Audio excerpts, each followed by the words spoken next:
Halo, selamat pagi anak-anak hebat. Bertemu lagi dengan Bu Novi di materi PPKN hari ini. Hari ini, Selasa 10 November 2020, kita akan masuk ke materi baru untuk PPKN. Nah, materi baru yang akan kita pelajari hari ini yaitu tentang keberagaman ekonomi. Ini juga bukan hal yang baru, karena di kelas sebelumnya kalian sudah belajar tentang apa itu ekonomi, kemudian apa itu kegiatan ekonomi, dan macam-macamnya. Nah, mari kita lihat bersama-sama penjelasan berikut. Tadi Bu Novi menuliskan keberagaman ekonomi. Ada kata ekonomi. Apa arti ekonomi? Ekonomi adalah ilmu yang mengatur keuangan rumah tangga. Sedangkan kalau kegiatan ekonomi adalah usaha yang dilakukan orang untuk memenuhi kebutuhan rumah tangganya. Nah, ekonomi setiap orang itu berbeda-beda sesuai dengan tingkat pendapatan dan pengeluarannya. Sedangkan tingkat pendapatan setiap orang dipengaruhi oleh usaha dan pekerjaan yang ia lakukan. Contoh misalnya, tentu seorang pedagang akan berbeda tingkat pendapatannya dengan seorang petani. Atau contoh lain misalnya, pendapatan seorang dokter tentu akan berbeda dengan pendapatan seorang guru, dan lain sebagainya.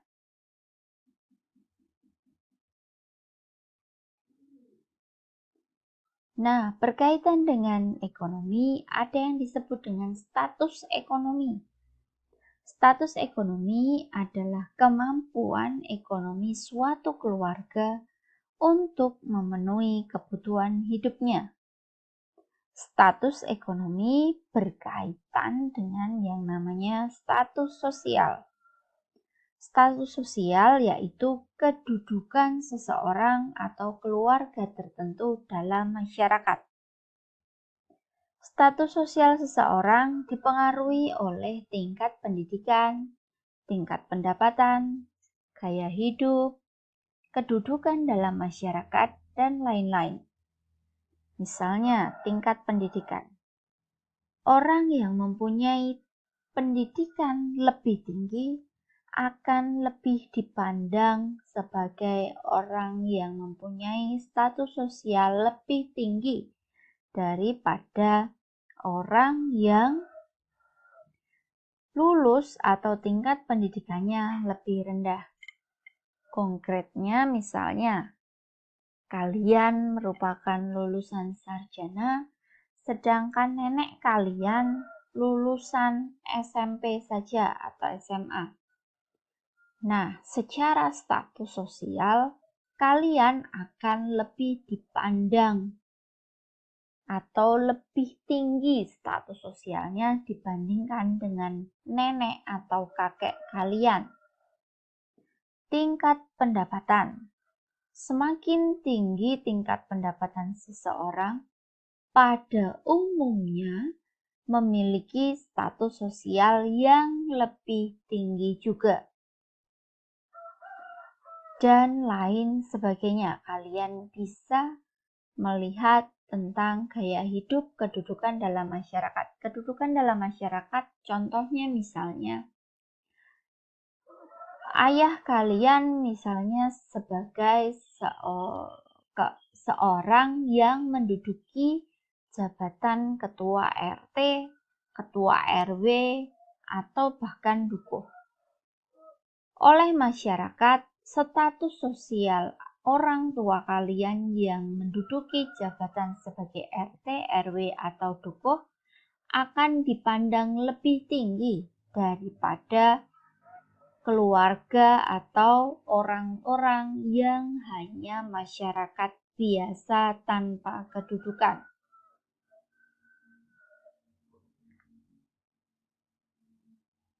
Keberagaman ekonomi artinya bermacam-macam usaha manusia yang mereka lakukan untuk memenuhi kebutuhan hidupnya. Ingat, kebutuhan hidup manusia itu dibedakan menjadi 3, yaitu primer, sekunder, dan tersier. Contoh keberagaman ekonomi di Indonesia yaitu pedagang, jaksa, peternak, petani, guru, dokter, buruh, dan sebagainya. Ini hanya beberapa contoh yang Bu Novi sebutkan. Selain yang Bu Novi sebutkan, masih banyak keberagaman ekonomi yang ada di sekitar kita. Sekali lagi, keberagaman ekonomi itu berkaitan erat dengan profesi atau pekerjaan seseorang. Keberagaman ekonomi adalah kondisi di mana pelaku ekonomi memiliki jenis usaha serta kegiatan ekonomi yang berbeda. Nah, kali ini kita akan melanjutkan dengan jenis-jenis usaha yang ada di lingkungan kita. Yang pertama adalah usaha ekstraktif. Usaha ekstraktif artinya usaha yang mengambil serta memanfaatkan secara langsung kekayaan yang ada di alam. Contoh, nelayan yang menangkap ikan di lautan. Yang berikutnya ada pertanian, perkebunan, dan peternakan. Jenis usaha yang kedua yaitu industri. Usaha industri memiliki arti yaitu usaha yang menghasilkan produk barang baru atau hanya mengolah bahan mentah menjadi barang setengah jadi. Contoh industri kerajinan dari kulit, usaha kerajinan berbahan rotan, dan lain-lain. Yang ketiga yaitu usaha dagang, yang artinya usaha di mana pelakunya menjual komoditas tertentu. Contoh, pedagang bahan pokok, pedagang bahan bangunan, dan lain-lain. Yang keempat yaitu usaha jasa. Usaha jasa artinya bidang yang fokus pada pelayanan terhadap konsumen. Contoh, supir, bank, pegadaian, dan lain-lain. Setiap orang dilahirkan dengan perbedaan dari Tuhan, termasuk dalam hal ekonomi. Keterampilan pendidikan dan sikap akan mempengaruhi kondisi perekonomian seseorang. Beberapa penyebab terjadinya keberagaman ekonomi di Indonesia antara lain. Yang pertama, letak strategis wilayah Indonesia. Letak strategis wilayah Indonesia membuat Indonesia itu menjadi tempat singgah negara-negara lain yang melakukan perjalanan. Sehingga perekonomian Indonesia juga dipengaruhi oleh kegiatan tersebut. Penyebab yang kedua yaitu kondisi negara kepulauan. Karena negara kita itu lebih banyak area airnya daripada daratnya, itu juga mempengaruhi jenis usaha atau kegiatan ekonomi yang dilakukan oleh masyarakat Indonesia. C. Perbedaan kondisi alam. Orang yang tinggal di daerah dekat gunung tentu memiliki jenis usaha ekonomi yang berbeda dengan orang yang tinggal di tengah kota. Hal ini bisa menjadi contoh mengapa kondisi alam itu menyebabkan keberagaman ekonomi. Yang keempat, keadaan transportasi dan komunikasi.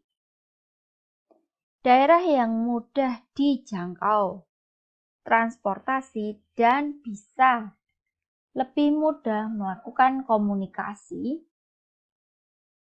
Jenis usaha yang dilakukan tentu berbeda dengan daerah yang sulit transportasi dan komunikasi. Yang kelima, penerimaan masyarakat terhadap perubahan. Perubahan zaman yang semakin pesat menuntut manusia untuk berubah mengikuti dan menyesuaikan dengan zamannya. Semakin cepat seseorang menerima perubahan tersebut, maka ia akan lebih mudah mengadaptasi usaha ekonomi yang dilakukan untuk memenuhi kebutuhan hidupnya. Di era globalisasi seperti saat ini, setiap orang harus meningkatkan potensi diri agar terus bisa bersaing secara sehat. Bu Novi mengatakan bersaing secara sehat agar kalian tidak hanya mendengar atau mematok atau mematri kata bersaing, tetapi harus melalui cara yang sehat dan benar. Potensi artinya adalah kemampuan yang mempunyai kemungkinan untuk dikembangkan. Contoh potensi misalnya mudah diajari atau mudah belajar bernyanyi. Maka potensi diri orang tersebut adalah menyanyi. Potensi seseorang akan berkembang dengan baik jika didukung oleh beberapa faktor berikut. Yang pertama, minat dan kegemaran. Yang kedua, motivasi orang tersebut untuk mengembangkan potensinya. Yang ketiga, yaitu kemampuan intelektual yang dimiliki oleh orang tersebut. Yang keempat, yaitu lingkungan. Lingkungan di sini tidak hanya keluarga, tapi teman, masyarakat, dan semua orang yang ada di sekitar kita. Yang terakhir adalah sarana prasarana. Dengan didukung 5 faktor pendukung ini, maka potensi diri kita dapat berkembang dengan baik. Berikutnya yaitu cinta tanah air. Rasa cinta tanah air artinya adalah rasa kebanggaan, rasa memiliki, menghargai, menghormati, dan loyalitas yang tinggi yang ditunjukkan setiap orang pada negara tempat ia tinggal. Beberapa contoh perilaku yang mencerminkan cinta tanah air yaitu menjaga dan melindungi tanah air, membela tanah air, rela berkorban, dan mencintai adat atau budaya yang ada di Indonesia. Cinta tanah air membawa beberapa manfaat. Yang pertama, negara akan aman dan damai, pembangunan berjalan lancar, dan pendapatan negara meningkat. Berikutnya yaitu contoh sikap cinta tanah air dalam kehidupan sehari-hari kita. Bu Novi akan menyebutkan beberapa contoh sikapnya dalam kehidupan sehari-hari. Kalian nanti bisa mencari contoh yang lain. Yang pertama yaitu belajar dengan tekun. Yang kedua, menjaga kelestarian, kebersihan lingkungan. Yang ketiga, bangga dan cinta produk dalam negeri. Yang terakhir adalah patuh dan berbakti pada orang tua. Tentu contoh ini baru sebagian kecil dari sekian banyak contoh sikap cinta tanah air dalam kehidupan sehari-hari. Bu Novi harap kalian bisa mencoba mencari contoh yang lain.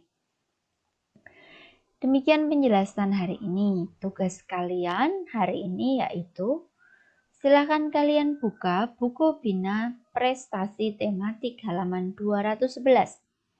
Silakan kalian kerjakan tugas ayo. Kalian cari dan tuliskan potensi yang kalian miliki masing-masing. Kemudian tuliskan pula potensi diri yang perlu dikembangkan. Tentu potensi yang ada di dalam diri kalian masing-masing. Yang terakhir, kalian jelaskan usaha apa saja yang bisa atau yang akan kalian lakukan untuk mengembangkan potensi tersebut. Demikian tadi penjelasan dan tugas PPKN pada hari ini. Selamat belajar, selamat mengerjakan. Terima kasih anak-anak, kalian sudah setia dan tekun dalam belajar meskipun masih PJJ. Bu Novi yakin suatu hari apa yang kalian tekuni, apa yang kalian setiai dalam melaksanakan kegiatan PJJ hari ini akan membawa manfaat bagi diri kalian. Sekian penjelasan dari Bu Novi. Selamat belajar, selamat mengerjakan, tetap jaga kesehatan, dan terima kasih anak-anak.